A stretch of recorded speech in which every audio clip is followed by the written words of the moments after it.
pagpapala, kapayapaan, kagalakan, at pag-ibig sa makapangyarihang pangalan ni Jesus. Sa buong sangkatauhan, mga salita ng Espiritu, katotohanan, buhay mula sa itaas, makinig kayo. Makinig mula sa iyong puso. Makinig mula sa iyong puso. Salita ng Espiritu, katotohanan, kapangyarihang nagpapalaya at pag-ibig para sa lahat kahit sa hindi naniniwala. Makinig ng buong puso at masdan ang gagawin ng walang hanggang tunay na buhay na Diyos. Mga kapatid, bunga sa salita ng Diyos ay ang buhay na katulad ni Jesus, buhay na nagbago, tama? Ikaw ay tatanggap ng bagong buhay kay Jesus. Ang iyong buhay ay magbabago at magpapakita ng perpektong pag-ibig. At dahil ipinapakita mo ang kanyang buhay, iba pang buhay ay nagbabago at nagiging katulad ni Jesus. Iyan ang bunga. Iyan ang bunga. Kaya makikita mo ang mabuting bunga kung may mga buhay na nagbabago dahil sa iyo at sumusunod kay Jesus. Mapalad akong makita ito sa libu-libong tao. Naiintindihan mo ba? Parang talagang nabago ang mga buhay at nagbubunga ng makalangit, bunga ng kaharian. Alam mo, umuunlad at nagbabago ang mga tao kay Jesus at dinadala ang iba sa kaharian sa buong mundo, sa lahat ng bansa. At ito'y nagsisimula pa lang. Ganito kasi yan, walang paborito ang Diyos. Kung tinawag kang maging ina sa bahay, halimbawa may 5 anak ka at pinalaki mo sila kay Kristo. Kung tinawag kang maging ina sa bahay, pero tandaan mo to, ang posisyon mo sa katawan ni Kristo ay kasing halaga ng mga tinawag sa buong mundo para magpalaganap ng kaluwalhatian at magdala ng milyon-milyon kay Kristo. Pero ito ang punto. Ikaw bilang ina, tinawag ka ring magpakita ng walang pag-iimbot na pag-ibig ng Diyos saan ka man magpunta. Kaya kapag ikaw, inay, tiyahin, kapatid na babae o lalaki, pumunta sa tindahan kasama ang mga anak para bumili ng pagkain dahil ginagawa mo ito para sa Panginoon, para sa asawa mo at sa pagpapalaki ng mga anak kay Kristo, tinawag ka rin para ipakita ang kaharian ng Diyos sa tindahan at gasolinahan. Hindi kailangang panalangin ito. Pwedeng kung ano ang gabay ng banal na Espiritu. Pwedeng salitang nagpapalakas loob. Pero ganito yan, tinawag ka pa rin para ipakita si Jesus. At kung si Jesus ay nasa iyo, ang perpektong pag-ibig ay nasa iyo at gustong lumabas. Ang banal na Espiritu ay nasa iyo at gustong lumabas. Ang banal na Espiritu ay nasa iyo at gusto niyang lumabas. Ang Espiritu ng Diyos ay nasa iyo at gustong bumuhos mula sa iyo tulad ng ilog parang alon. Sa iba, parang pagsabog ng bomba. Pero ganito yan, walang posisyon sa katawan ni Kristo na mas mataas sa iba.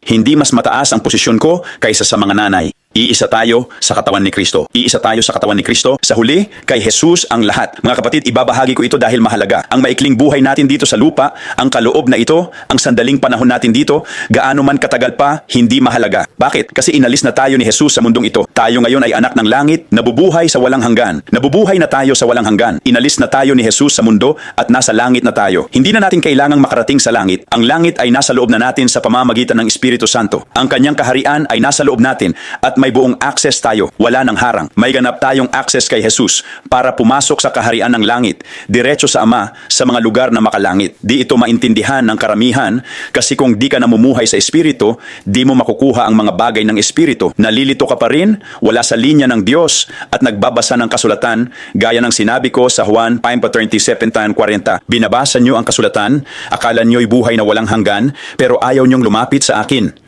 Gusto ng Diyos ng malapit na relasyon sa bawat isa sa atin. Gusto ng Diyos na makilala ka ng lubos. Kung ikaw ay pabago-bago, alam mo, pero di mo pa natutunaw ang salita. Tingnan mo, ang salita ng Diyos dapat ay salitang nagkatawang tao. Kung di ka nagiging katulad ng binabasa mo, wala kang pinagbago, kampante ka lang, at sarili mo lang ang iniisip, nakakahiya. Seryoso ako? Hindi talaga ito tama. Kailangan may gumising sa katawan ni Kristo. Di tama na wala kang ginagawa para sa kaharian ng Diyos. Pinapakita lang nito na di talaga nabubuhay si Kristo sa iyo. Di dahil nagdasal, nagbasa ng salita o nagsalita sa iba't ibang wika ay kilala mo na si Jesus. Pag nasa iyo si Jesus at kilala mo siya, lalabas ang walang pag-iimbot na pag-ibig.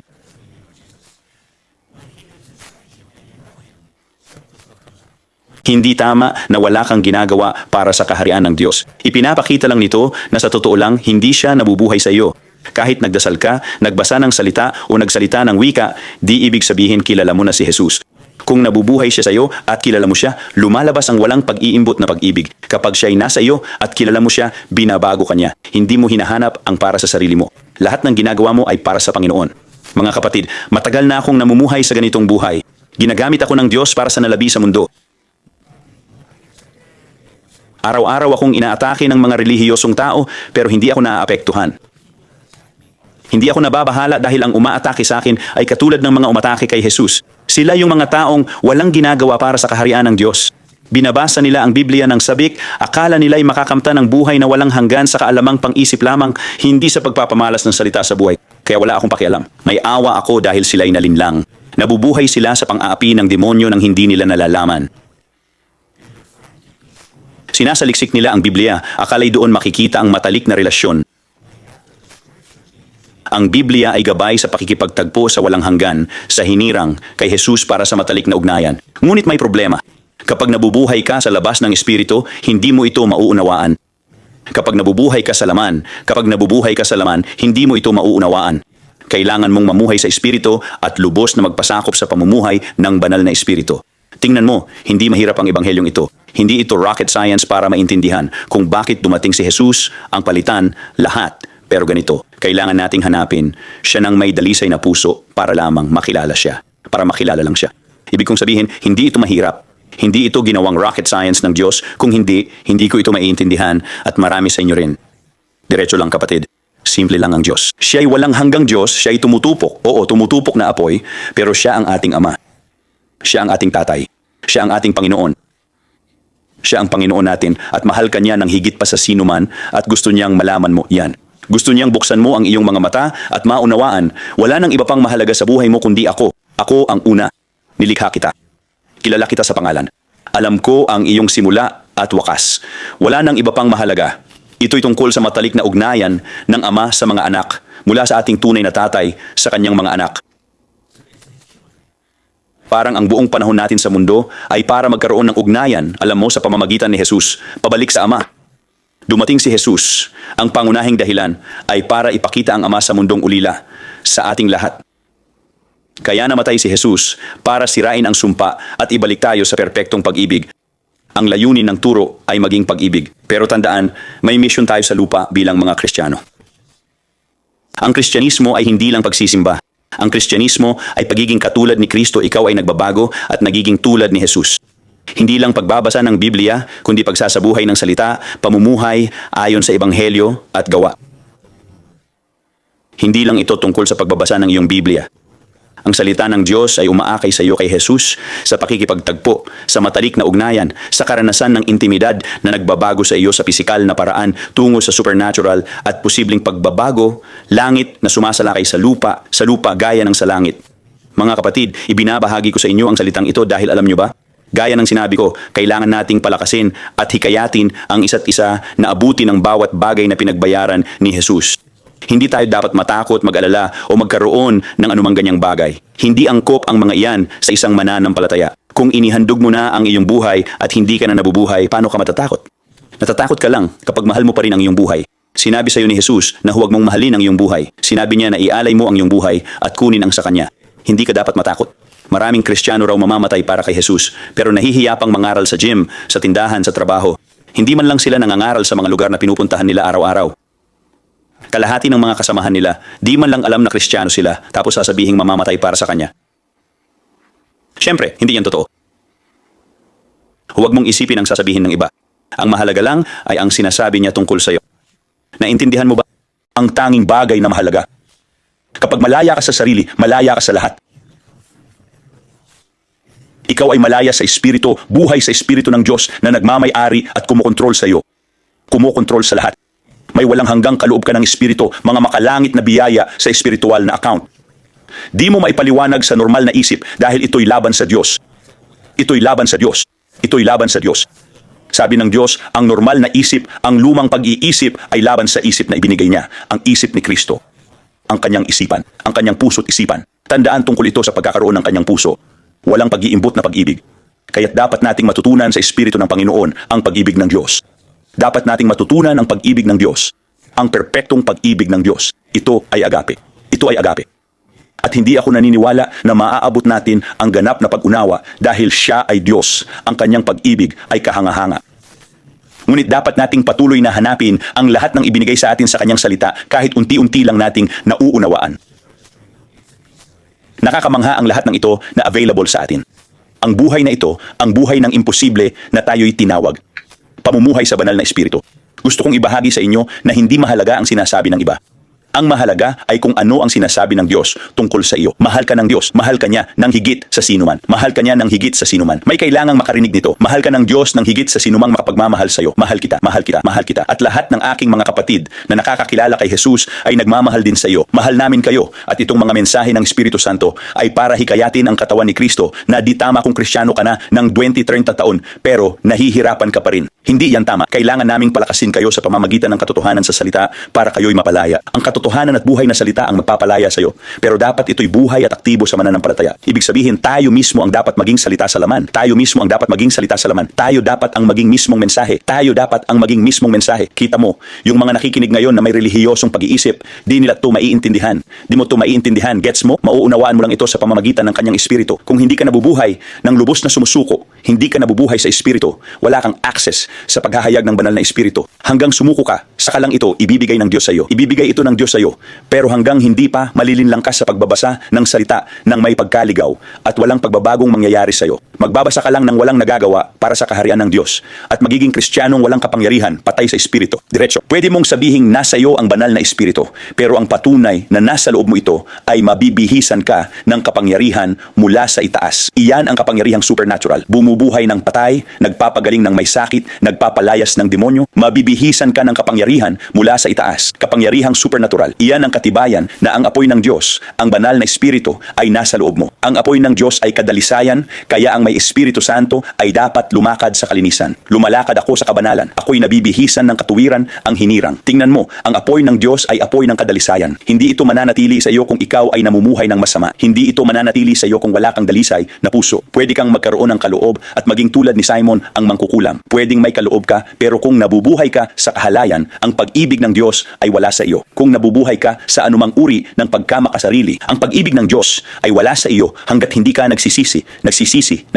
Ang tunay na pagsisisi ay nangangailangan ng pagbabago. Ang tunay na pagsisisi ay nangangailangan ng pagbabago. Kapag tunay kang nagsisi, ang biyaya ng Diyos ay dumarating at nagbibigay lakas sa iyo upang magbago at hindi na ulitin ang mga pagkakamali. Ang espiritu ng katotohanan ay magbubunyag ng dahilan ng iyong pagkakasala upang maiwasan ito sa hinaharap. Ang pag-ibig ng Diyos ay maawain at mapagbiyaya. Iyan ang kanyang pag-ibig. Nais niyang bigyang kapangyarihan ang kanyang mga anak sa pamamagitan ng kanyang espiritu, ang pag-ibig ng Diyos sa ating kalooban upang mamuhay ng banal at matuwid. Isang buhay sa espiritu. Mga kapatid, nais kong magbahagi ng isang mabilis ngunit makapangyarihang patotoo. Ibinahagi ko na ito kanina sa gym. Napakalakas nito, alam mo, pero may isa pa akong ibabahagi. Ibabahagi ko ito at tulad ng sinabi ko, ito ay maraming espiritual na sustansya, espiritual na karne ng Espiritu Santo para sa inyong lahat na naghahangad ng buhay sa espiritu. Okay? Ito ang mga bagay na lampas sa pangunawa ng tao. Hindi kayang unawain ng isip ng tao ang mga bagay na ibabahagi ko sa inyo. Ito ay buhay ng pag-iisip ni Kristo, ang puso ng Diyos na iintindihan mo, buhay pamumuhay sa espiritu. Ngunit, ngayon ako ay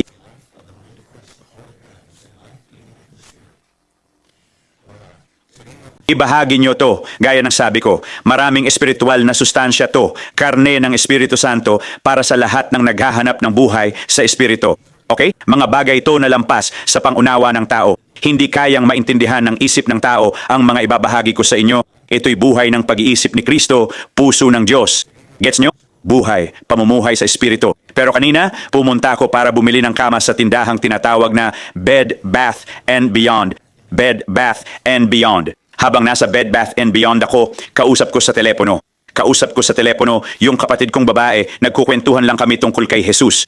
Mas malalim na paghahayag tungkol kay Jesus, sinasabi ko lang ang binubulong ng Espiritu Santo sa akin. Grabe ang presensya ng Espiritu Santo. Habang kausap ko yung kapatid ko sa FaceTime, nasa ibang estado siya ngayon. Uy, yung lalaki at ito'y baliw, no? Grabe talaga. Kita mo, ito ang buhay na tinawag sa atin, lampas sa imposible, at gusto ng langit sumakop sa mga malls, stadiums, bukas na kalangitan. Kaya bumibili ako ng kama at dumating si Jim para tumulong. Napakabait na tao. Tapos biglang may mga salita akong nalalaman. Alam mo yon, parang binibigay sa akin ng Panginoon. Ganito kasi yan. Kapag nasa iyo ang puso ng Diyos, kapag nasa iyo ang kanyang puso, kapag ang iyong puso ay gusto kong pakinggan nyo to, okay? Ito'y malakas na salita ng pananampalataya.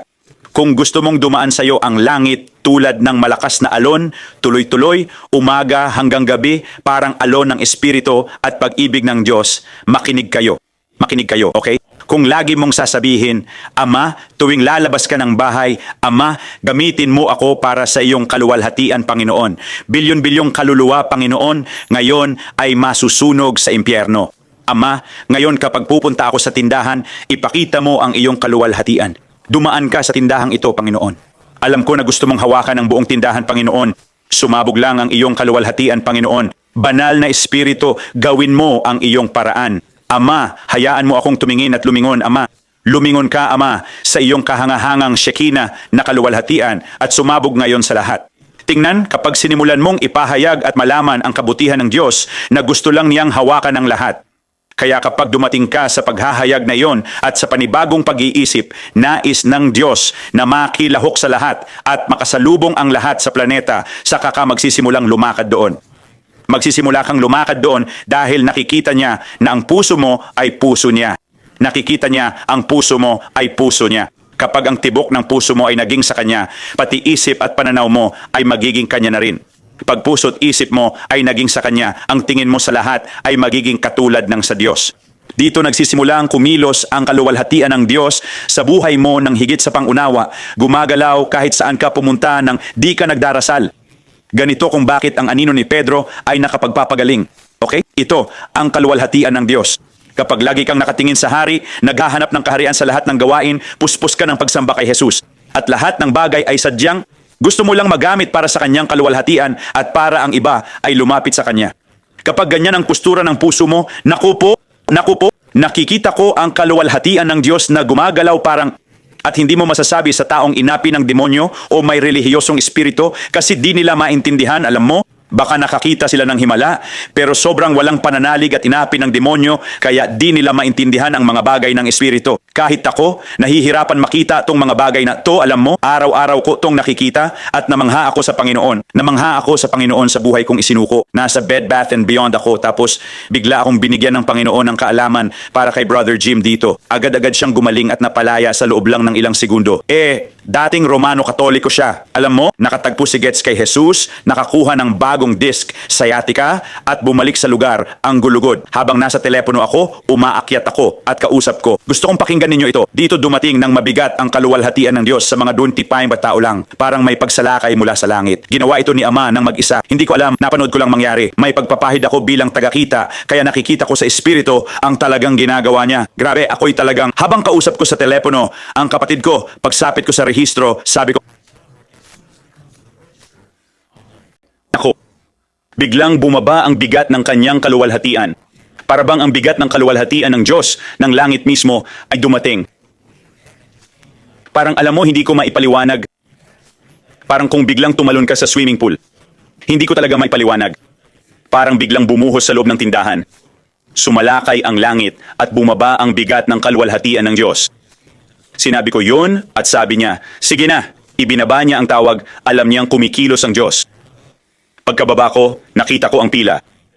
May 20 tao sa Bed Bath and Beyond. Sabi ng Panginoon, tingnan mo sa kaliwa anak. Tumingin ako sa kaliwa at nakita ko ang 20 tao para silang nakakita ng multo. Parang hindi naman takot na takot, pero may mga 20 tao na nakatingin sa akin. Sabi ko, Panginoon, anong ginawa mo? Sabi niya, hinipo ko sila ng aking kaluwalhatian. Naluha ako, sobrang namangha. Tapos pumunta ako sa pila.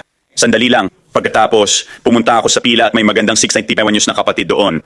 Nagsimula akong magbigay ng pagmamahal sa kanya, tapos bigla na lang pumasok ang Diyos sa magandang anak na ito, parang kusa. Nanalangin ako para sa kanya pero ginagawa na ng Diyos ang gusto niya. Ganap siyang napalaya, gumaling sa lahat ng sakit, pananakit ng kasukasuan, arthritis at tinnitus.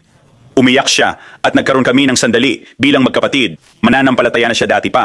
Pero ngayon, naranasan niya ang kaluwalhatian ng Diyos, ang presensya niya na literal na gumaling sa kanyang katawan sa loob lang ng ilang segundo.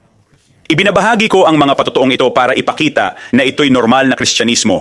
Ito ang normal na Kristyanismo. Ito ang normal na Kristyanismo. Si Jesus ay may kapangyarihan. Gayun din ang Kristyanismo.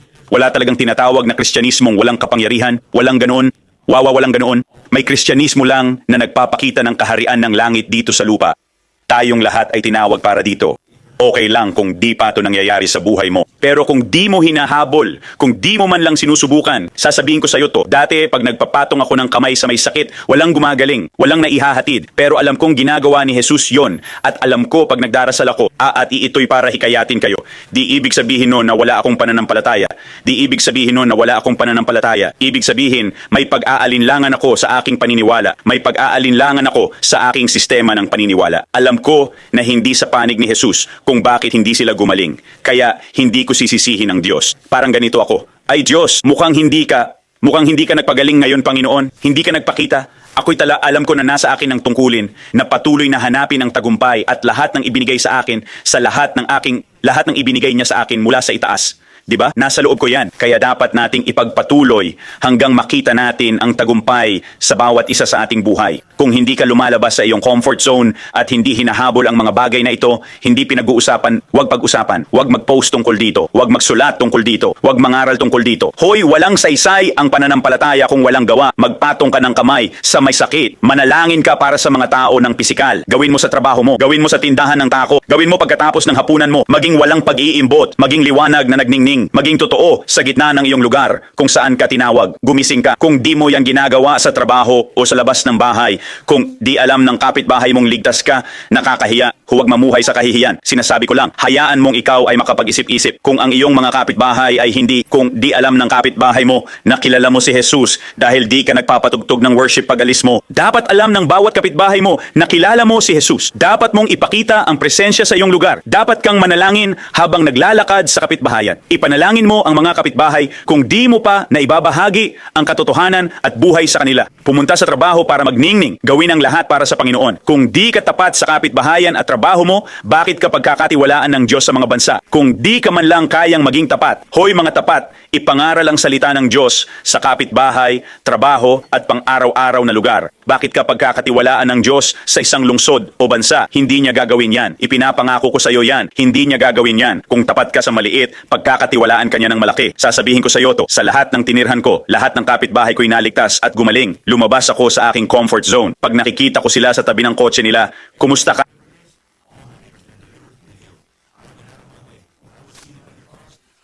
Isang bansa, hindi siya pupunta. Iyan ang pangako ko. Hindi siya pupunta. Kung tapat ka sa maliit, pagkakatiwalaan ka sa malaki. Sasabihin ko sa iyo to, saan man ako tumira, lahat ng kapitbahay ko gumaling at naligtas. Lumapit ako sa kanila sa tabi ng kotse. Kumusta? Ayos lang ba? Panginoon, bigyan niyo po ako ng salita. Panginoon, bigyan niyo po ako ng salita. Panginoon, ay ma'am, may problema kayo sa kaliwang tuhod, no? 3 taon na yan sa inyo. Paano mo nalaman? Panoorin niyo to, ma'am. Panoorin niyo. Ama, boom. Inimbita ko ang mga kapitbahay sa bahay. Pre, may problema ka sa likod? Pre, may PTSD ka ba? Bakit ang dami mong gamot? Pre, pwede ba akong magdasal para sa'yo? Tara sa bahay. Lahat ng kapitbahay ko, saan man ako pumunta, nakikilala nila si Jesus. Nakikilala nila si Jesus. Nararanasan nila ang apoy ng Espiritu Santo saan man ako magpunta. Naging tapat ako. Naging tapat ako sa maliit, sa kapitbahayan, pamilya, at sa lahat ng nakaugnayan ko. At dahil naging tapat ako sa kaunti, binigyan ako ng Diyos ng mga bansa. Inihahanay ng Diyos ang mundo ngayon sa kanyang tunay na natitira. At walang makakasagabal dito. Hindi relihiyosong demonyo, hindi si Jezebel, hindi Leviathan, hindi espiritu ng pangkukulam, at hindi rin ang mga nagsasabing kilala nila si Jesus pero walang ginagawa para sa kaharian ng Diyos. Walang makakasagabal dahil papayagan ito ng espiritu ng Panginoon. Papayagan ito ng espiritu ng Diyos. Dudurugin ito ng Diyos at walang bigat ang mga ito dahil inaalagaan niya ang kanyang masunuring mga anak. Mga tao, lagi nilang sinasabi sa akin ito, aba, ang Diyos, uy, mahal din ako ng Diyos. Alam mo, mahal din ako ng Diyos, kapatid. At sinasabi ko, oo, ang Diyos, walang paborito ang Diyos. Pantay-pantay ang pagmamahal ng Diyos sa ating lahat. Walang paborito ang Diyos. Walang paborito ang Diyos. Pero may biyaya siya para sa masunuring anak na tapat sa Kanya, sa salita at katotohanan. Binubuksan niya ang mga pintong di kayang isara ng tao at nagbibigay ng himala sa pera kung tapat ka sa maliit, nangangasiwa ng maayos at nagbibigay ng papuri sa Kanya sa bawat aspeto ng buhay mo. Bigyan kita ng halimbawa kung ano yon. Alam mo ba? Pag may atake, nagpapasalamat ako. Ama, salamat po sa lahat ng nangyayari. Salamat po, Ama. Lahat ng bagay ay biyaya para sa akin. Tingin ko sa lahat, salamat Jesus, salamat Jesus, salamat Panginoon, salamat sa lahat ng ginagawa mo. Binibigay ko sa iyo ang papuri, karangalan, at pagsamba. Hindi ako nagrereklamo kahit ano. Di ako nagreklamo. Ibig sabihin, di dapat tayo ganun. Kung tayo'y buhay kay Kristo at patay sa sarili, Wala tayong karapatang magreklamo. Ang pagrereklamo ay hindi dapat lumabas sa ating bibig. Hindi dapat magreklamo ang sinumang kay Kristo na patay sa laman at si Kristo na ang nabubuhay sa Kanya. Hindi nagreklamo si Jesus. Umiyak si Jesus. Naawa siya sa mga tao. Oo, ginawa niya yan. Walang nakaalis sa Kanya sa pag-ibig ng Ama. Si Jesus ay namuhay ng perpekto, walang kasalanan. Si Jesus ay namuhay ng perpekto at walang kasalanan. Hindi siya nagreklamo, nasaktan o na-offend. Umiyak siya dahil sa awa sa mga hindi nakakakita ng katotohanan. Ibig sabihin si Jesus ay may ganap na pag-ibig. Si Jesus ang ganap na pag-ibig. Tinawag tayo dahil ang ating pagkakakilanlan ay nasa Diyos. Ang ating pagkakakilanlan ay nasa ganap na pag-ibig. Ang layunin ng turo ay maging ganap na pag-ibig. Ang layunin ng turo ay maging ang mismong mensahe na ipinakita at isinabuhay ni Jesus, ang buhay na ipinakita niya sa 4 na ebanghelyo. Sa totoo lang, may sinabi siyang kakaiba. Sabi niya sa Juan 14:12, mas dakilang gawa ang gagawin ninyo. Para sa mga naniniwala, mas dakilang gawa raw ang gagawin natin. Nakakagulat yon. Sa loob ng 3.5 taon, hindi nila mabilang ang mga himala. Hindi nila kaya, hindi nila sa 3.5 taon ni Jesus at ng kanyang ministeryo, hindi nila mabilang lahat ng himala at ginawa niya sa isang aklat. Parang sila, tapos may sinabi siyang kakaiba, mas dakilang gawa ang gagawin ninyo. Talagang nakakagulat. Mga kapatid, kailangan nating tanggapin ang mga kaloob ng langit at mamuhay sa Espiritu. Ito'y para hikayatin ang bawat isa sa atin. Grabe, ang daming pagkakataon para sa atin na mamuhay sa Espiritu. Alam mo, parang naawa ako sa mga nasa pagkaalipin. Naawa ako sa hindi naghahangad ng lahat ng maaari nilang makamit kay Jesus. Karamihan sa kanila'y hindi alam dahil sa kanilang kawalang pananampalataya. Sila'y nasa ganoong. Pero ito ang punto. Kailangan mong matanto na wala kang pananampalataya, na ikaw ay nalinlang para hayaan ang Espiritu ng Diyos na dumating at baguhin ka.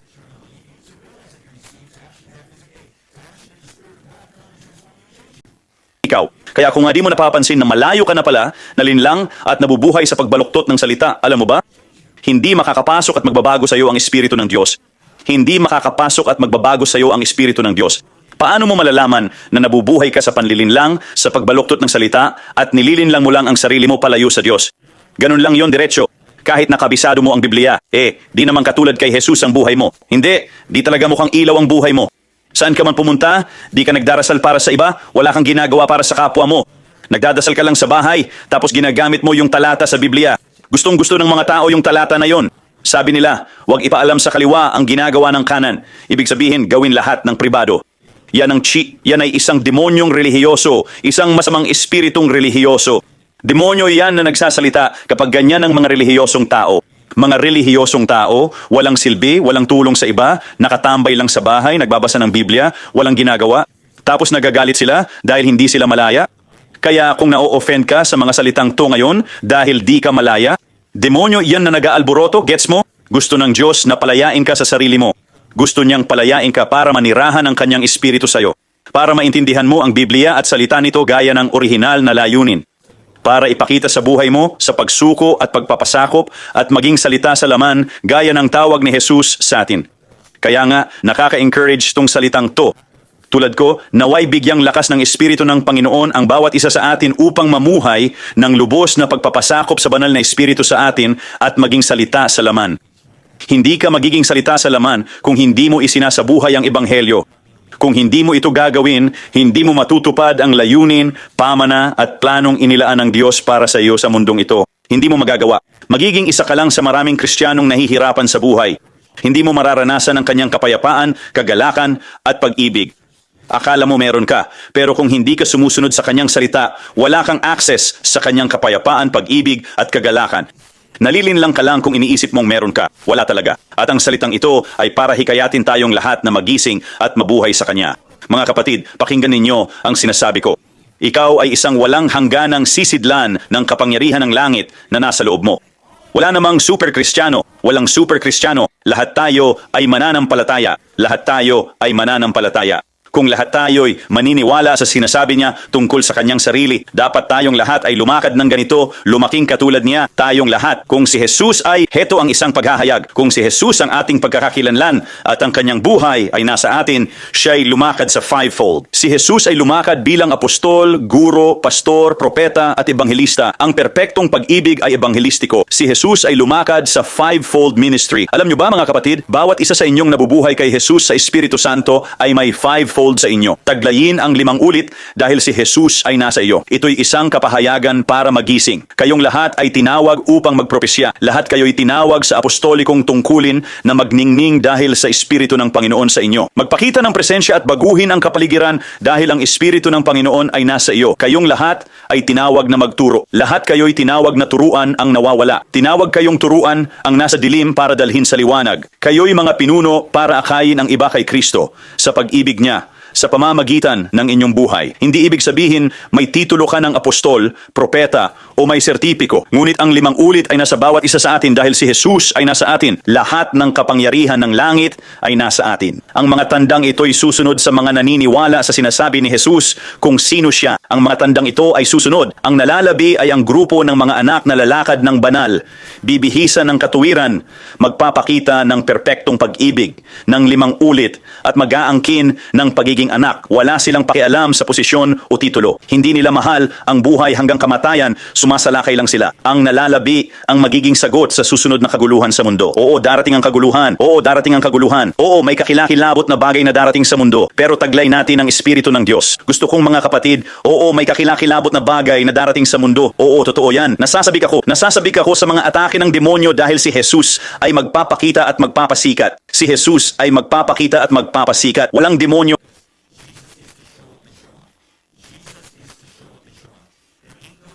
Oo, may darating na kakilakilabot sa mundo. Oo, talagang may darating. Nasasabik ako sa mga atake ng demonyo dahil magpapakita si Jesus. Si Jesus ay magpapakita at magpapasikat. Walang demonyo or Illuminati ang makakatalo sa ating Jesus. Walang sino man ang makakatalo kay Jesus. Si Jesus ang Panginoon. Si Jesus ang Panginoon. Si Jesus ang Panginoon. Ang mundo ay pag-aari ng Panginoong Jesus. Mga kapatid, magkaisa tayong lahat. Magkaisa tayo sa katawan ni Kristo. Magkaisa tayo at tuparin ang ating tungkulin sa buhay. Mga kapatid, tayo'y nilikha para sa digmaan. Tayo'y nilikha para sa labanan. Tayo'y nilikha para dito. Tayo'y nilikha para wasakin ang mga demonyo. Kaya ibinigay niya sa atin ang banal na Espiritu. Alam mo ba kung bakit wala akong masamang araw? Kasi nakita ko libu-libong tao na gumaling at nabago ng Diyos. Nakikita ko ang langit sa lupa araw-araw ng buhay ko. Wala akong oras para sa maliliit na damdamin. Wala akong panahon para isipin ang sarili ko. Wala akong oras kung bilyong kaluluwa ang mapupunta sa impyerno. Hindi ko kailangan maging aliw sa iba. Hindi hindi ako naiinip. Paano ako maiinip kung bilyong kaluluwa ang mapupunta sa impyerno? Hindi ka dapat mainip kailanman. Maraming gawain para sa Panginoon at sa kanyang kaharian. Bilyong tao ang nangangailangan ng katotohanan. Bilyong tao ang kailangan ng pagpapagaling at kalayaan. Sila'y nangangailangan ng buhay. May buhay ka, maniwala ka man o hindi. May buhay ka talaga, maniwala ka man o hindi. Kaya mong magbigay buhay sa iba sa pamamagitan ni Jesus. Okay lang kung magdasal ka't may mamamatay pa. Patuloy mong hanapin ang katotohanan. Tandaan, di ito dahil kay Jesus. Di ibig sabihin wala kang pananampalataya. Patuloy maniwala na si Jesus ay mas dakila sa kamatayan, sa cancer, sa PTSD at sa lahat ng maruruming espiritu sa mga taong nakakasalamuha mo. Magtiwala ka at kung patuloy kang naniniwala sa sinasabi niya at hinahangad ang malapit na ugnayan sa kanya sa salita, ipinapangako ko laging susuportahan ni Ama ang mga anak na tapat na naghahanap sa kanya. Laging susuportahan ni Ama ang mga anak na nagnanais makilala siya. Laging darating si Ama para sa mga anak na sumusunod sa kanyang salita, namumuhay sa pag-ibig niya at sumusunod sa kanyang mga utos. Laging susuportahan ni Ama ang kanyang mga anak palagi. Lagi niyang susuportahan ang kanyang mga anak palagi. Kaya ito'y salitang nagpapalakas loob sa bawat isa sa atin. Sino ba ang nagmamalasakit sa sinasabi ng iba tungkol sa iyo? Ang mahalaga ay ang sinasabi niya tungkol sa iyo. Sabi niya, mahal ka niya ng higit sa lahat na ikaw ay matuwid, banal at walang kapintasan. Wala nang ibang mahalaga. Wala nang ibang mahalaga kundi ang kaharian ng Diyos at ang pag-ibig ni Ama sa iyo. At siya'y nananahan sa iyo. Ang walang hanggang Diyos ay nasa loob mo. Taglay mo ang perpektong pag-ibig. Nasa iyo ang kapayapaang higit sa pangunawa ng tao. Maniwala ka na taglay mo to. Ibigay mo ang buhay mo sa Espiritu Santo para mabuhay ka ng kahanga-hanga at magamit ng Panginoon sa huling mga araw para dalhin ang langit sa lupa. Tungkol sa atin ito, sa atin. Ang buong bagay sa lupa, ngayong tayo'y ligtas at tinubos na.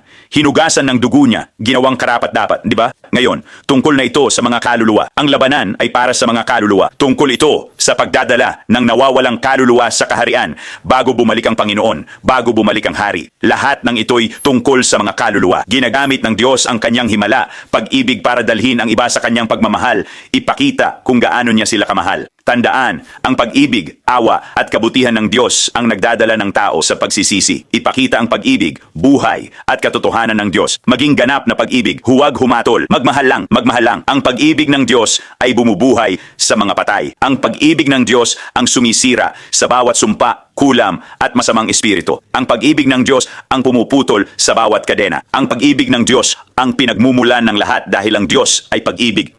Ang Diyos ay pag-ibig. Ang layunin ng turo ay maging pag-ibig.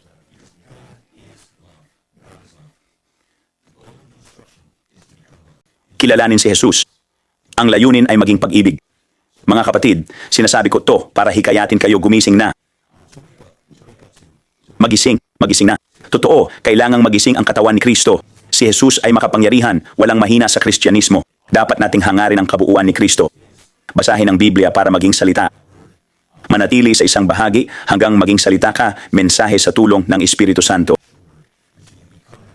Kailangan kong maging salitang ito, maging ang tinawag mo, Panginoon. Ikaw ang Panginoon ng buhay ko.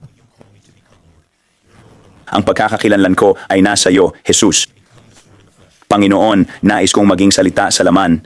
Dumaing sa Diyos, Panginoon, nais kong makilala ka. Hinahanap niya ang mga anak na gustong makilala siya. Hinahanap niya ang mga anak na gustong-gusto siyang makilala at makasama. Ang lahat ay tungkol sa pagkilala kay Jesus. Kaya, ibahagi niyo ang malakas na mensaheng ito sa inyong page. Sino ba ang mag-aalala kung may ma-offend? Kailangan nating, kung may nasasaktan, kailangan nila ng kalayaan. Si Jesus ay di nasasaktan. Ibahagi ito sa mga taong ligaw, di kilala si Jesus at nabubuhay sa mundo. May biyaya tayo mula sa Espiritu Santo para gisingin ang mga taong ayaw sa Kristiyano at simbahan. Ang Espiritu Santo ay may kapangyarihan at apoy para hawakan ang puso ng mga galit sa Kristiyano. Kaya ibahagi ito sa mga nawawala, ibahagi ang mensaheng ito sa kanila, ha? Hoy, garantisado ko sa iyo, panoorin at tingnan mo kung ano ang gagawin ng Espiritu ng Panginoon. Ibahagi ito sa mga kapatid na walang ginagawa para sa kaharian ng Diyos, binabasa lang ang salita at sinusubukang sa Juan chapter 37. Akala nyo sa paghalughog ng kasulatan ay makakasumpong kayo ng buhay, pero ayaw nyong lumapit sa akin. Ang buhay na walang hanggan ay hindi ang salita ay nagdadala sa iyo kay Jesus. Pag nakatagpo mo siya, magbabago ka, magmamahal ka, maghahatid ng kapayapaan, at mag-eebanghelyo ka saan ka man pumunta. Hindi pwedeng manahan siya sa iyo nang hindi ka binabago. Ang buhay mo'y magiging katulad ng buhay niya. Binabasa mo ang salita, nagsisimba, sumasamba, maganda yan. Pero kapag talagang pumasok ang Diyos sa iyo at binago ka, ipinapakita mo ang kanyang kaharian sa lupa. Ang buhay mo'y magiging katulad niya. Di ka huhusgahan ng iba, magfo-focus ka sa sarili mong buhay, magiging perpektong pag-ibig, at magliliwanag ka saan ka man magpunta. Kung ganito talaga ang mga Kristiyano, ang katawan ni Kristo ay magkakaroon ng mas maraming kaluluwa na nagpapakita ng kaharian ng Diyos sa lupa. Kung magfo-focus lang ang mga Kristiyano sa sarili nilang buhay at liwanag kesa usigin ng iba, mas epektibo sana ang kaharian ng Diyos ngayon. Pero okay lang, hindi sila kailangan. Kung di sila sasama, mahal pa rin natin sila. Pero kung gusto nilang malinlang, pagpipilian nila yon. Ang panlilinlang ay pagpipilian. Hayaan mo silang malinlang. Gets mo? Mahal pa rin natin sila, mahal sila ng Diyos. Pero alam mo, ang panlilinlang ay pagpipilian. Si Jesus ay di mahina. Ibig kong sabihin, siya ang leon ng Huda. Siya ay walang hanggan ng Diyos, apoy na tumutupok at nananahan sa atin, tunay na mga anak ng buhay na Diyos. At ang kanyang supernatural, walang hanggan ng kaharian ay nasa atin din sa pamamagitan ng banal na Espiritu.